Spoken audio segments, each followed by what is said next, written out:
vayan conmigo a la epístola de Pablo a los Romanos, al capítulo 2, y en esta mañana vamos a leer del verso 1 al 5.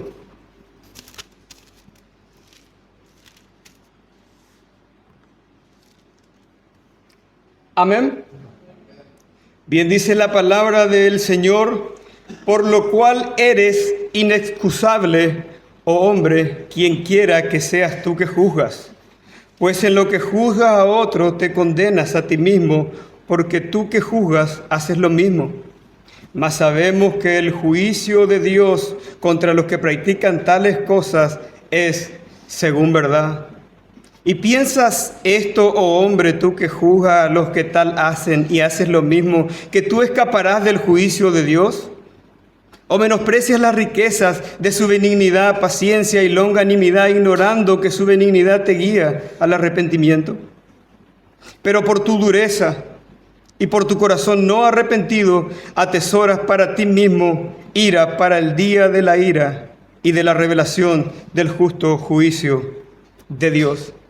Para ponernos en contexto, mis hermanos, Pablo venía hablando del problema que el Evangelio de Cristo viene a solucionar.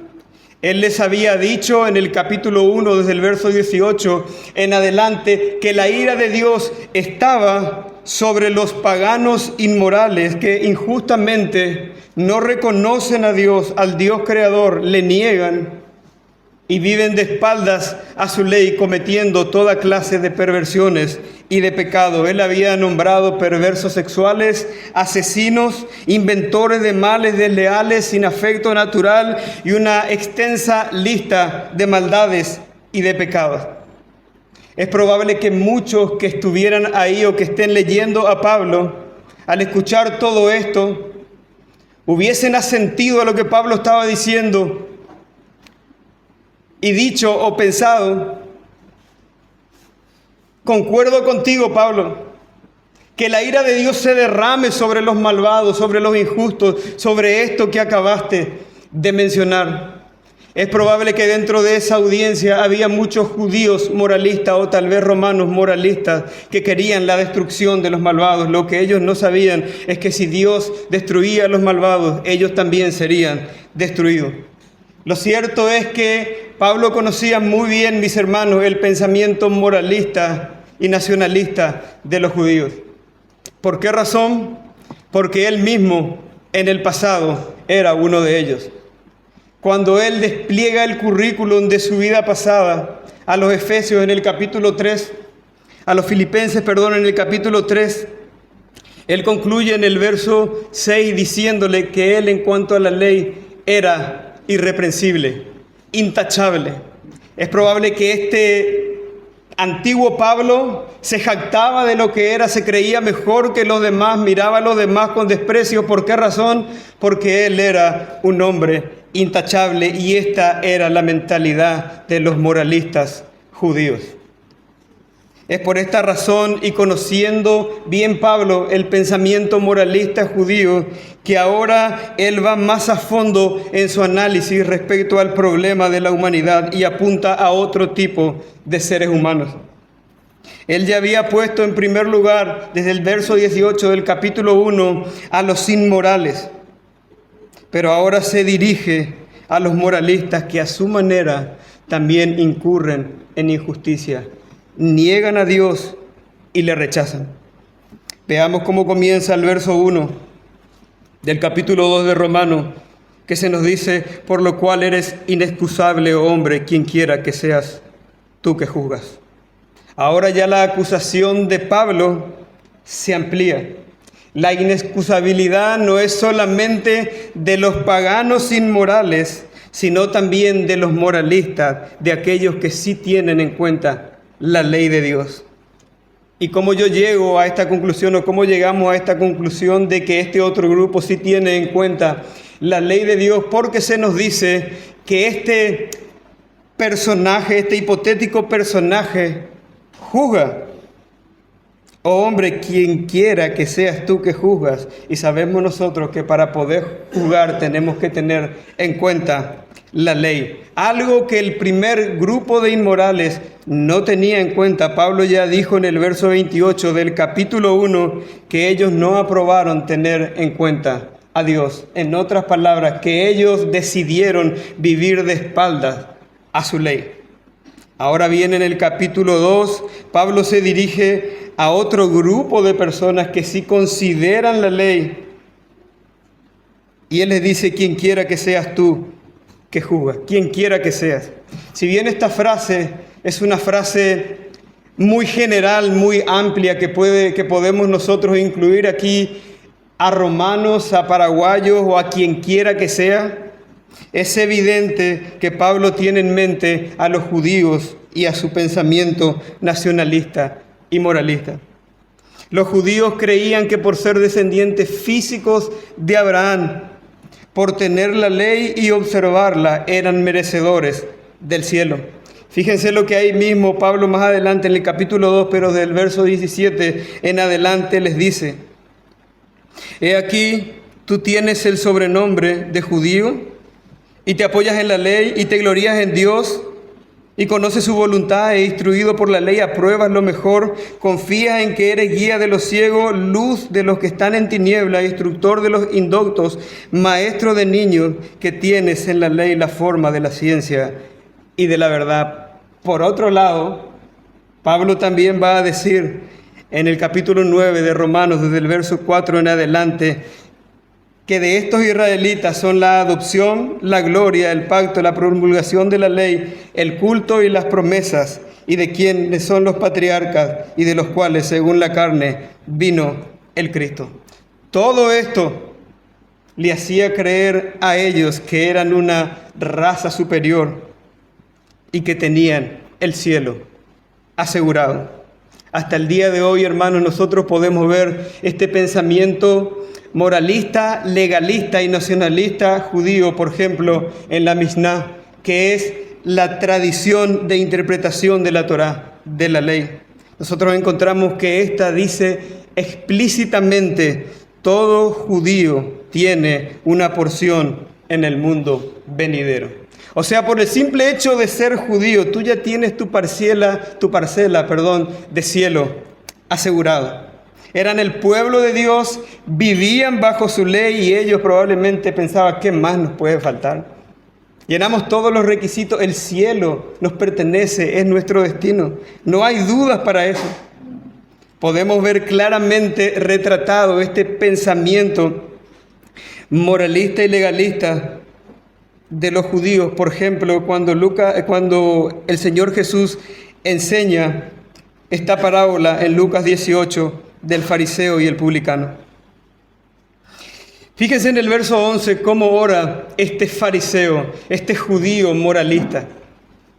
¿Qué es lo que dice? El fariseo, puesto en pie, oraba consigo mismo de esta manera: Dios, te doy gracias porque no soy como los otros hombres, ladrones, injustos, adúlteros, ni aun como este publicano. Ayuno 2 veces a la semana y doy diezmo de todo lo que gano. Ellos no solamente no hacían lo malo, sino que hacían lo bueno y lo hacían en exceso. O para colmo, eso era lo que ellos creían que hacían. Y esto, mis hermanos, los llevaba, en primer lugar, a tener un concepto de sí mismo muy alto. Ellos se creían realmente buenos, justos y merecedores del cielo. Por otra parte, esta errónea autopercepción de perfección y bondad los llevaba en segundo lugar también a menospreciar a los demás que no eran como ellos. Si podemos fijarnos en el verso que acabamos de leer de la oración del fariseo, él dice: yo no soy como los demás hombres, ni aún como este publicano. Para ellos, para los judíos moralistas, los gentiles paganos eran seres malditos y sin ninguna esperanza. Ellos no tenían chance de salvación. El cielo era solamente judío. Podemos ver este pensamiento también, mis hermanos, en Hechos 11, en el capítulo 11 y en el verso 18, cuando el apóstol Pedro informa sobre la salvación de un centurión gentil llamado Cornelio. Podemos ver un poco de esta mentalidad. Se nos dice en el verso 18: entonces, oídas estas cosas, callaron y glorificaron a Dios, diciendo: de manera que Dios también a los gentiles ha dado arrepentimiento. ¡Guau! Incluso al desecho Dios recoge. Eso para ellos era completamente sorprendente, porque que yo, judío, vaya al cielo o me salve es digno de alabanza, pero digamos que no es gran cosa como, por ejemplo, que un gentil se salve.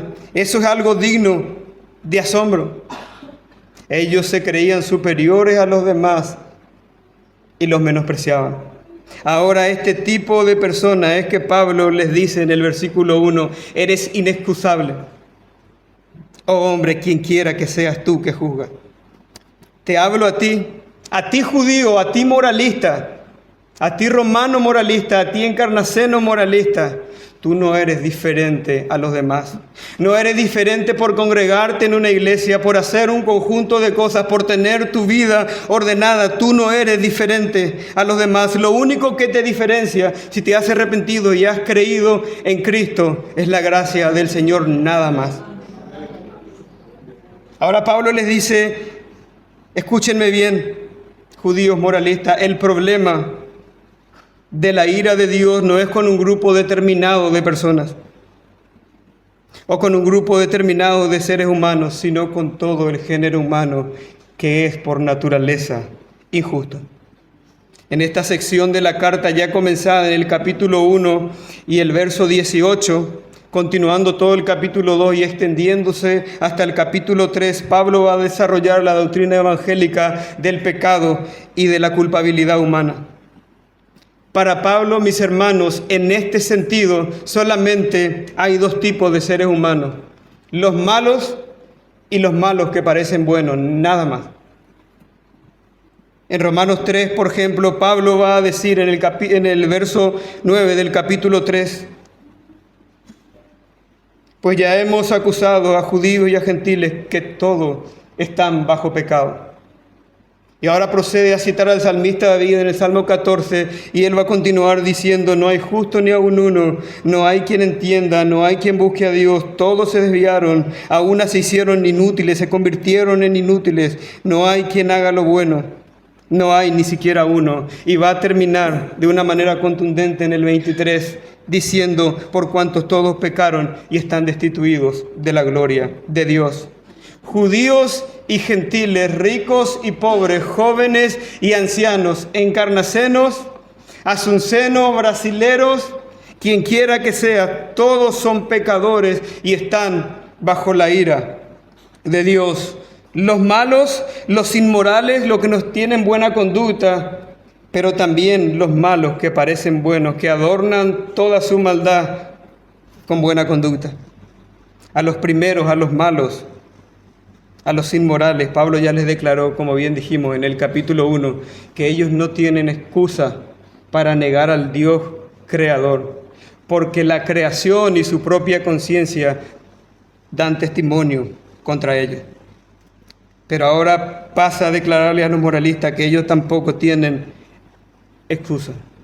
Y alguno puede en esta mañana estarse preguntando: bueno, todo muy lindo, pero Gaby, ¿qué es el moralismo? ¿De qué trata eso? Porque lo nombraste varias veces y yo no lo sé. Y déjenme explicarle, y que sea el primer punto del sermón: ¿qué es el moralismo? Bien, el moralismo, mis hermanos, y préstenme mucha atención, es más fácil de lo que parece. El moralismo proviene, mis hermanos, de moral. ¿Y qué es la moral? La moral no es otra cosa que las normas que regulan nuestra conducta. En este caso, mis hermanos, la ley de Dios es el parámetro de la moral, o sea, lo que determina lo que es bueno y malo. Por ejemplo, nosotros pensamos que está mal matar. ¿Saben por qué? Porque Dios dice que está mal matar. Pensamos que está mal mentir porque Dios dice que está mal mentir. Por otro lado, nosotros pensamos que es bueno amar al prójimo. ¿Por qué? Porque Dios dice que es bueno amar al prójimo. Su ley es nuestro parámetro de la moral. Y si alguno se está preguntando, bueno, pero el moralismo es malo, pero entonces, la moral sí es buena. Bueno, sí, mis hermanos, la moral es buena, por supuesto que sí, porque proviene de la ley de Dios. Es Dios quien estableció lo bueno y lo malo. De hecho, todo creyente vive en moralidad. Ahora bien, escúchenme, cuando nosotros a una palabra, a una persona o a una cosa le agregamos el sufijo ismo, y préstenme atención, no es muy difícil, el sufijo ismo, lo que hacemos es poner a esa cosa, a esa persona o a esa idea en el centro de nuestro pensamiento o del movimiento. Por ejemplo, si yo les digo a ustedes el cartismo, ¿qué ustedes pensarán? Bueno, muchos relacionarán que ese es un movimiento político que gira en torno a la persona de Cartes, del expresidente Horacio Cartes. De la misma manera, cuando nosotros decimos cristianismo, estamos hablando de un pensamiento que gira en torno a la persona de Cristo. Dicho esto, entonces, cuando nosotros hablamos de moralismo, decimos que el centro de este pensamiento es la moral y ya no Cristo y su evangelio. Dicho esto, que el moralista es alguien que tiene en el centro de su pensamiento no a Cristo y su evangelio, sino a su propia moral y buena conducta, yo quiero que pasemos rápidamente al segundo punto de este sermón, en el cual sí nos vamos a detener un poco más, y es el problema del moralismo, el problema de poner en el centro a la moral y que no esté Dios ni Cristo. Por un lado, el moralista que hace, mis hermanos, él rebaja los estándares de la ley de Dios y los rebaja o los reduce a cuestiones meramente externas y superficiales. Al bajar la ley de Dios a cuestiones meramente externas y superficiales, para él se vuelve algo alcanzable y practicable. Él ve que por medio de practicar eso, él ahora va a ser aceptado por Dios por medio de eso, de su buena moral, de su buena conducta. Fíjense lo que Cristo les dice a estos líderes religiosos en Juan, en el capítulo 5 y en el verso 39. Escudriñad las Escrituras, porque a vosotros os parece que en ellas tenéis la vida eterna. Ustedes piensan que ese es el medio para tener aceptación para con Dios, para llegar al cielo. En primer lugar, entonces, el moralista baja los estándares de la ley, cree que puede cumplirlo y que por medio de eso va a ser aceptado por Dios. En segundo lugar, la motivación de él para cumplir los mandamientos en la forma que a él le parece o para obedecer, la motivación de él no es el amor a Dios, sino los beneficios de la obediencia. Al cumplir externamente la ley de Dios, él es librado de los males que acarrean la vida inmoral. Y para colmo, mis hermanos, encima él recibe reconocimiento. Ahí está él. Mírenme, obsérvenme cómo me comporto. Miren lo bueno que soy, mi nobleza, mi integridad. Yo no soy como los demás hombres. ¿No se dan cuenta que soy diferente, que hay algo diferente en mí? Miren mi familia. Miren cómo me manejo. Su vida sexual ordenada lo libra de enfermedades venéreas, de embarazos no deseados, de destruir su familia. Y por si todo esto fuera poco, todos estos beneficios, él encima recibe reconocimiento, él o ella, de una esposa o de un esposo muy fiel.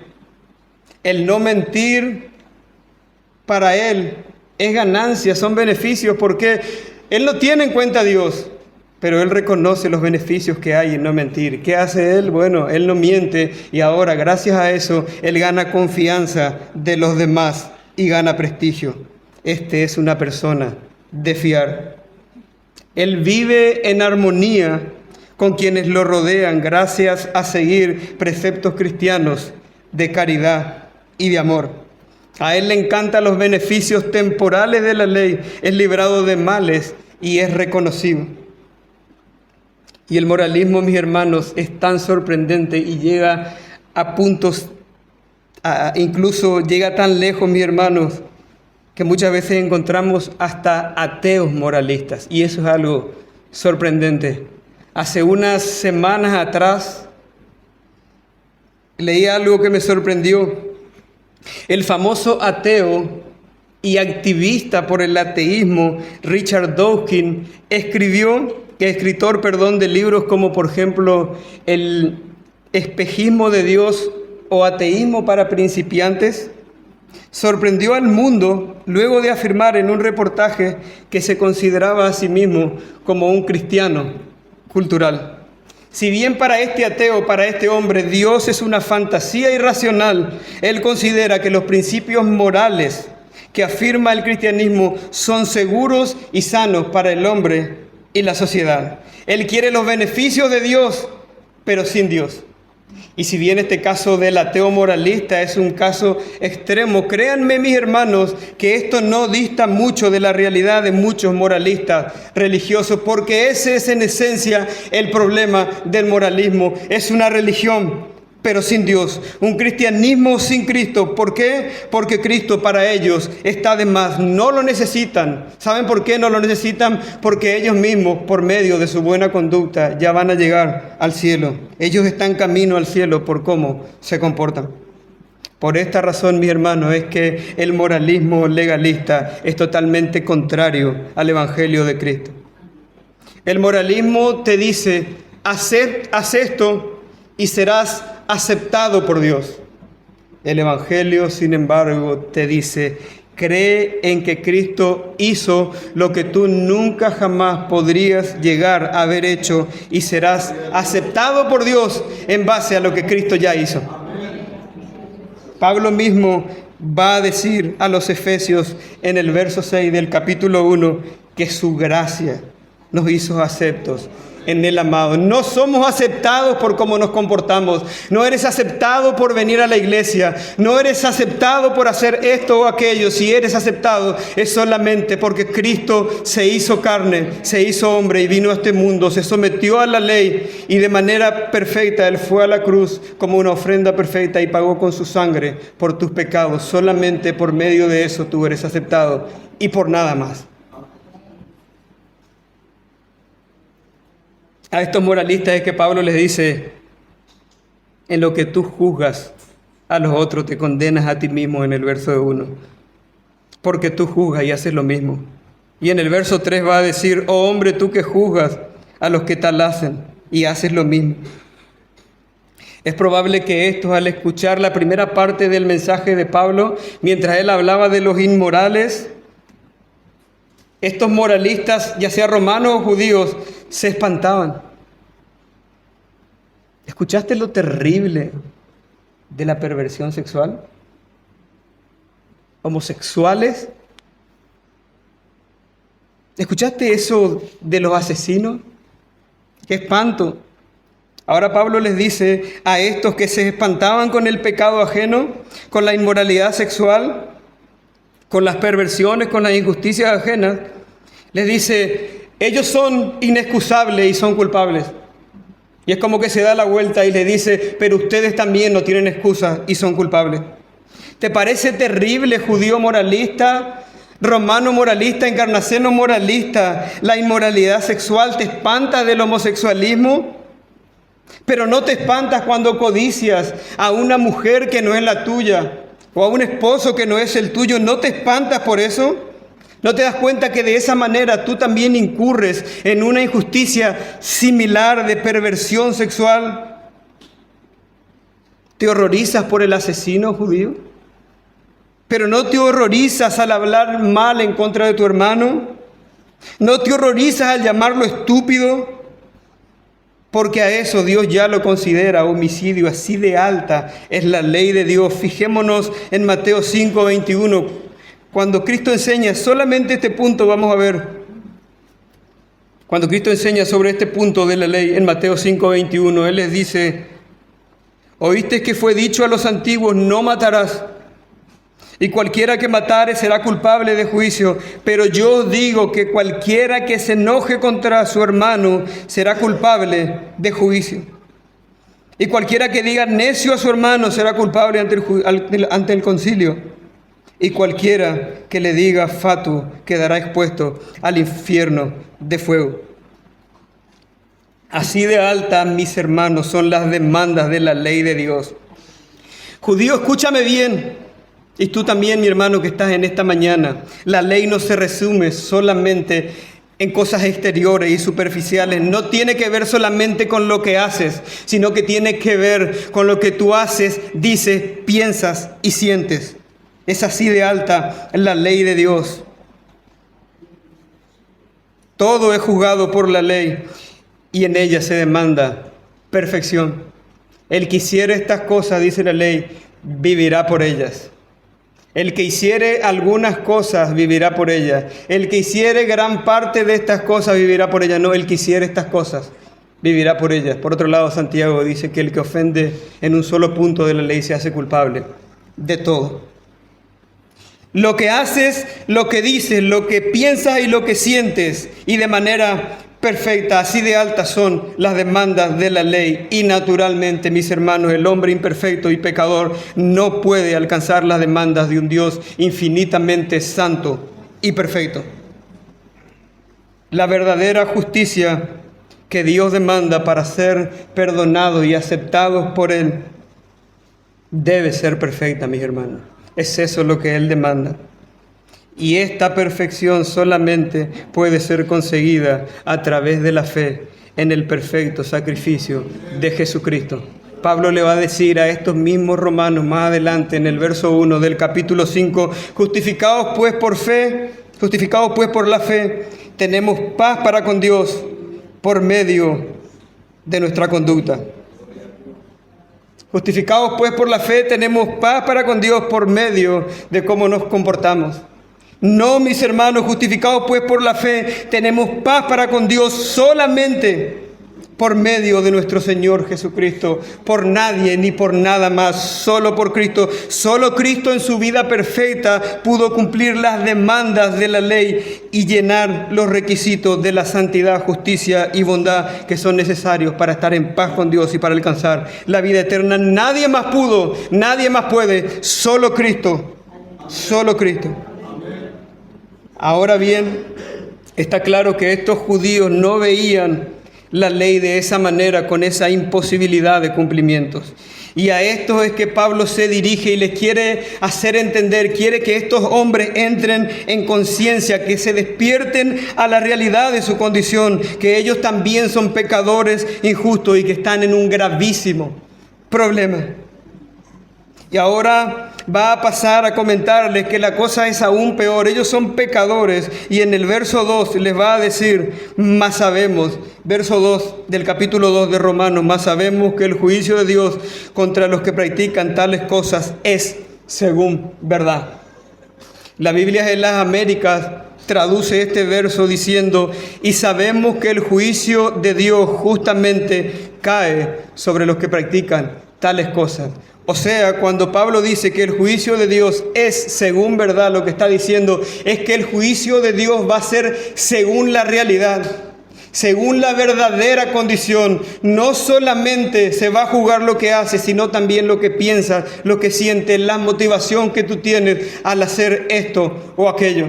Porque tú puedes hacer algo que parece muy bueno, pero puedes estar pecando. Porque si yo hago una olla popular y doy de comer a los pobres, y lo hago para que la gente me admire, para jactarme, para que digan que bueno, ahí yo estoy pecando contra Dios más allá de que el acto en sí sea bueno. El juicio de Dios va a ser según la realidad, según lo que tú sentiste, la motivación que tuviste al hacer esto o aquello. Puede que en esta vida, amigo, hermano, escondas muy bien tus intenciones, tus deseos y pensamientos. Pero en aquel día quien ha de juzgarte conoce hasta el más íntimo y oculto de tus deseos. El escritor a los Hebreos en el capítulo 4 y en el verso 13 va a decir, y no hay cosa creada que no sea manifiesta en su presencia, antes bien todas las cosas Todas las cosas están desnudas y descubiertas a los ojos de aquel a quien tenemos que dar cuenta. Por otro lado, el profeta Jeremías en el capítulo 17 y en el verso 10 va a decir: yo Jehová, que escudriño la mente, que pruebo el corazón, para dar a cada uno según su camino, según el fruto de su obra. El tipo de juicio divino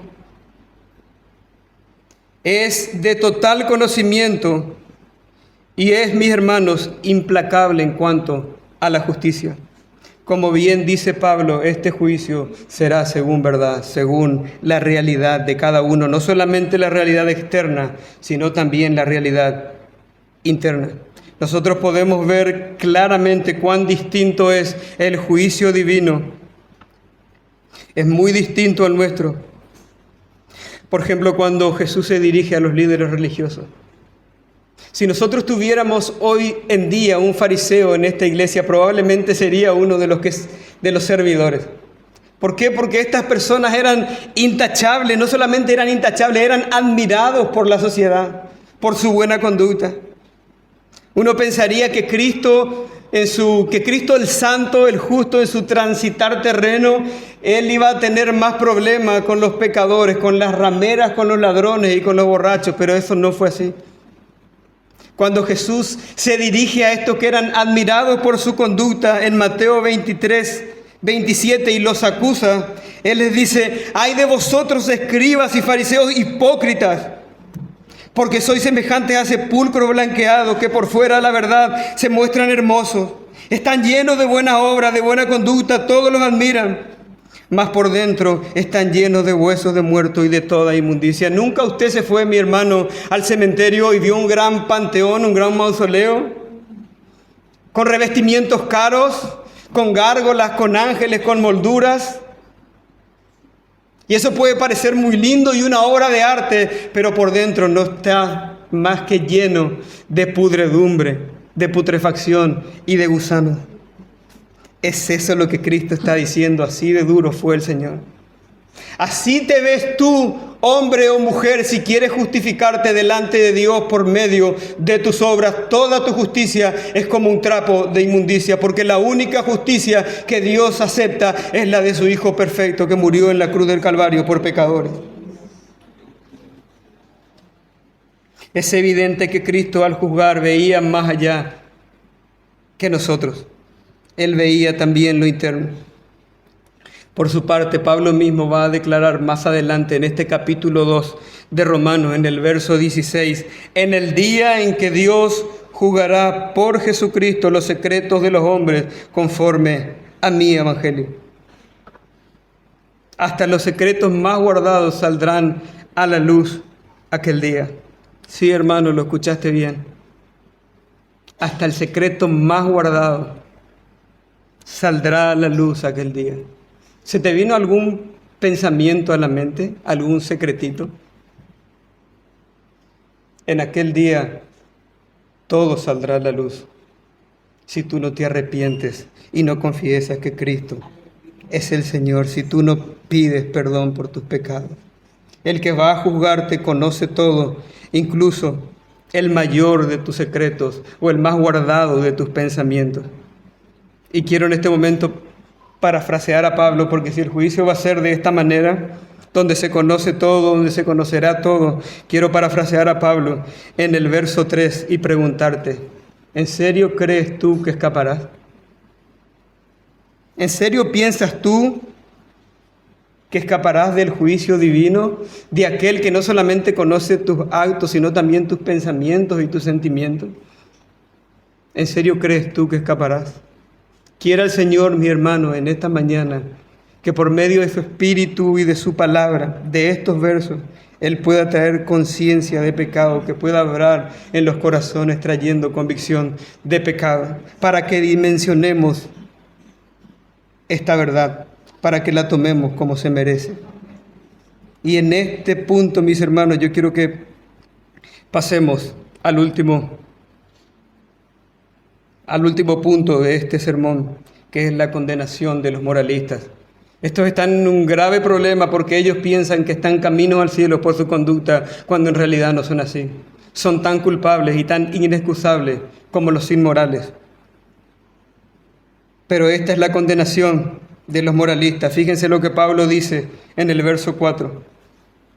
O menosprecias la riqueza de su benignidad, paciencia y longanimidad, ignorando que su benignidad te guía al arrepentimiento.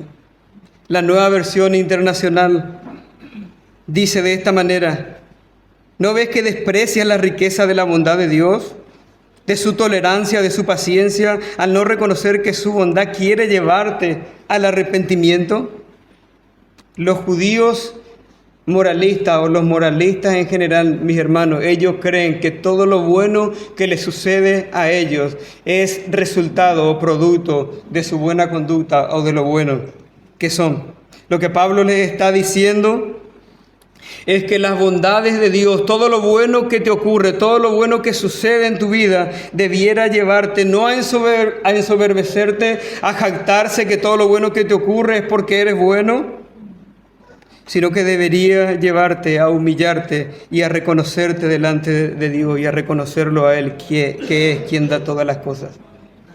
Dios en su bondad, mis hermanos, nos dotó de raciocinio y nos dio su ley. ¿Y saben para qué nos dio su ley y qué hacemos nosotros? Él nos dio raciocinio, nos dio la ley, y nosotros, en lugar de arrepentirnos, lo que hacemos es juzgar a los demás. Fíjense la maldad del hombre. Toma la bondad de Dios y lejos de tomarla para arrepentirse y para acercarse a Dios, Él la toma para hacer maldad, para juzgar a los demás. Si Él en su paciencia, mi hermano, sostiene tu vida, no seas necio, tú no eres inmortal. No pierdas el tiempo, no pienses, ya más adelante habrá tiempo para Dios. Tómate de esa bondad de Dios que aún está respirando y que tu corazón está latiendo, para en esta mañana arrepentirte y entregarte por completo al Señor.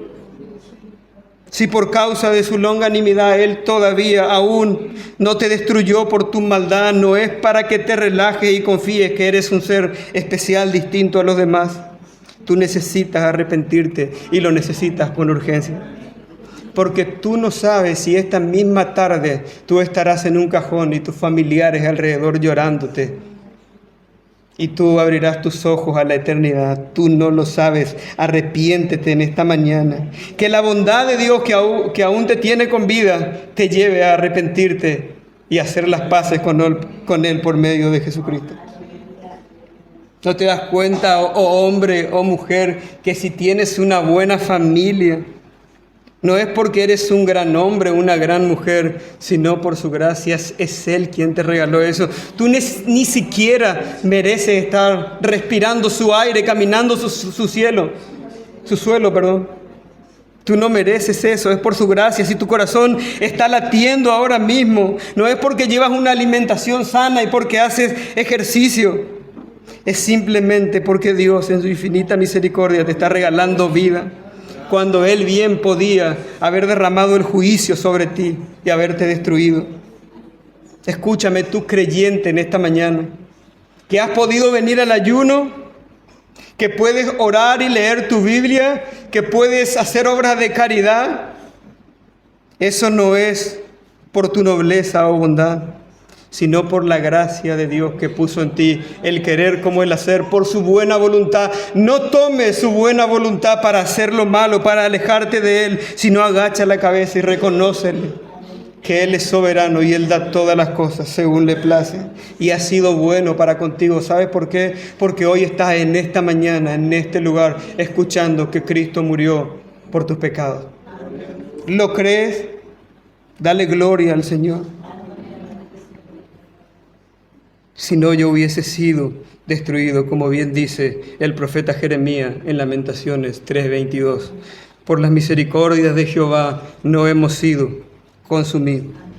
Lo cierto, mis hermanos, y ya voy finalizando, pero no se levanten, lo cierto, mis hermanos, es que la tragedia del moralista es tan grande que aunque está rodeado de bondades, no reconoce a Dios y no se arrepiente y no viene a Él. Es esta la condenación del moralista. En el verso 5 Pablo dice: pero por tu dureza y por tu corazón no arrepentido, atesoras para ti mismo ira para el día de la ira y de la revelación del justo juicio.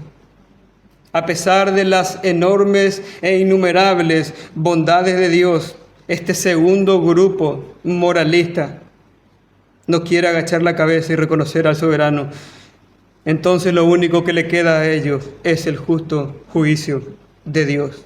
En aquel día todo saldrá a la luz y cada injusticia será cobrada. Pablo dice que estos atesoran ira para el día de la ira. En otras palabras, cada segundo que pasa, hombre o mujer, préstame atención, cada segundo que pasas tú respirando su aire, el aire que Él te regala, y tú no tomas esa bondad para arrepentirte, cada segundo estás cargando ira a tu cuenta. Podemos ejemplificar esto con algo muy común en nuestros días, como las lluvias.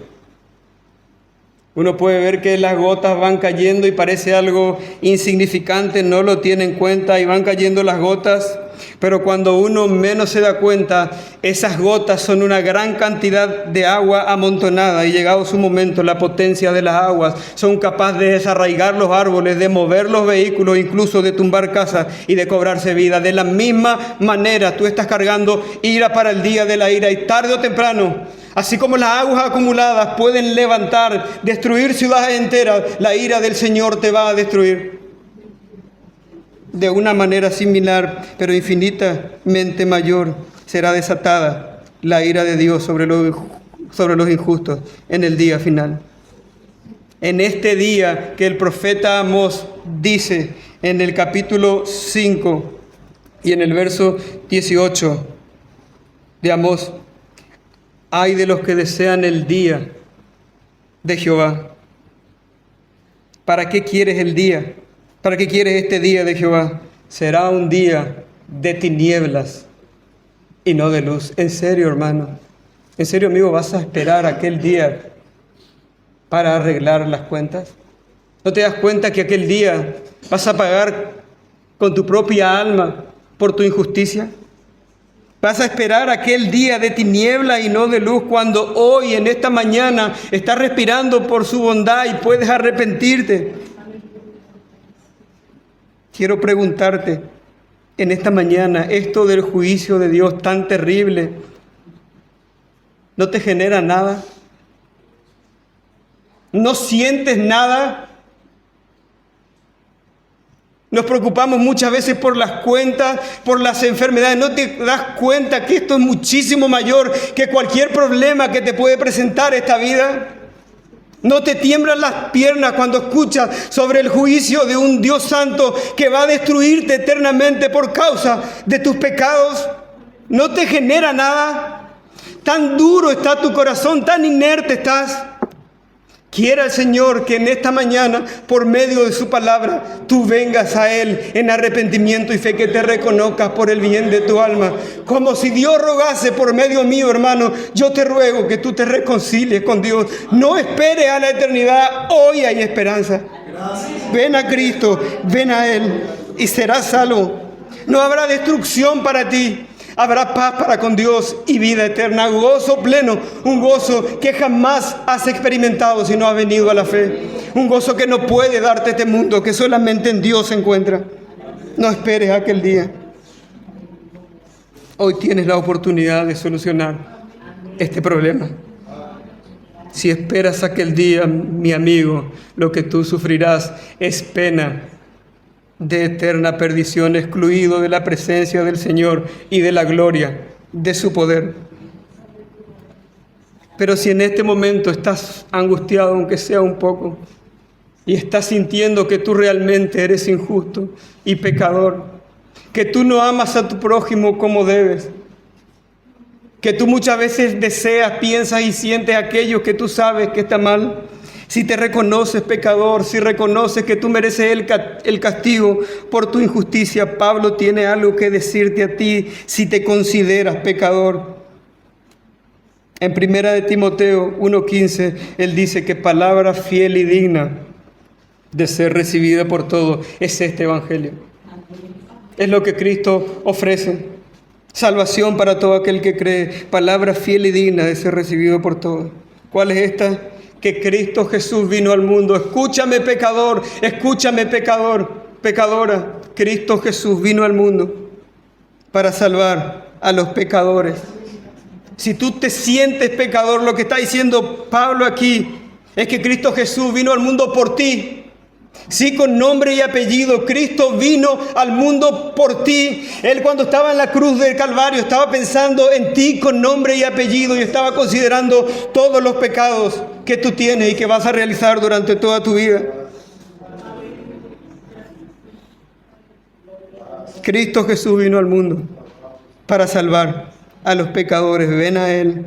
Grábate esto en tu corazón para siempre. Si tú eres un pecador, Cristo Jesús vino al mundo por ti. Vamos a orar.